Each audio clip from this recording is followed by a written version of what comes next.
Hello மக்களே! எப்படி இருக்கீங்க? நான் சூப்பரா இருக்கேன். இன்னைக்கு சென்னை ஃபேமஸ் மாடிகாட் முனேஸ்வரன் கோயிலுக்கு வந்திருக்கேன். பார்த்தீங்களா? எப்படி ஜொலிக்கிறாங்க அலங்காரத்துல. போன வாரம் சித்ரா பௌர்ணமி இல்லையா? அதனால தான் இங்க அலங்காரம். இந்த கோயில் எப்பவுமே கூட்டமா இருக்குங்க.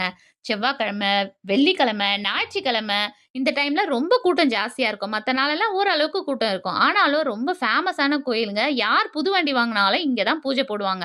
அது மட்டும் இல்லங்க, இந்த முனேஸ்வரன் ரொம்ப சக்தி வாய்ந்தவரு. இவர் கோயிலுக்கு வந்துட்டு நீங்க ஒரு எலுமிச்சம்பழம் வச்சு வேண்டுதல் வச்சீங்கன்னா கண்டிப்பா நிறைவேறும். குலதெய்வம் இருக்கிறவங்க தான் வரணும்னு கிடையாது. யார் வேணாலும் வந்து வேண்டிக்கலாங்க. இங்க லைன்ல தான் போயிட்டே இருக்கணும். ஆனா லைன் கூடவே சீக்கிரம் போயிடும். இது எதிர்க்கவே அங்காளம்மன் கோயில் இருக்கு. நம்ம சாய்பாபா கோயிலும் இருக்கு. அங்கேயும் அவங்களையும் நீங்க தரிசிக்கலாம். அது மட்டும் இல்லங்க, லைன்ல நிக்கும்போது நம்ம வேண்டுதலும் வைக்கலாம். நல்ல சக்தி உள்ள தெய்வங்க. நம்பி வேண்டுங்க. நம்ம கோயிலுக்கு இப்போ லைன்ல நின்னு போயிட்டு இருக்கோம். இத பாருங்க உள்ள வந்துட்டோம். இங்க ஒரு ஃபோட்டோ வச்சிருக்காங்க. கீழ காட்டேரி அம்மன், சப்தகன்னிகள் எல்லாரும் இருக்காங்க. ரொம்ப சக்தி வாய்ந்த தெய்வங்க முனேஸ்வரன். நம்பி கும்பிடுங்க. எப்பவும் போல நம்ம சேனல சப்ஸ்கிரைப் பண்ணுங்க, லைக் பண்ணுங்க, ஃபாலோ பண்ண மறந்துறாதீங்க. நாளைக்கு பார்க்கலாம்.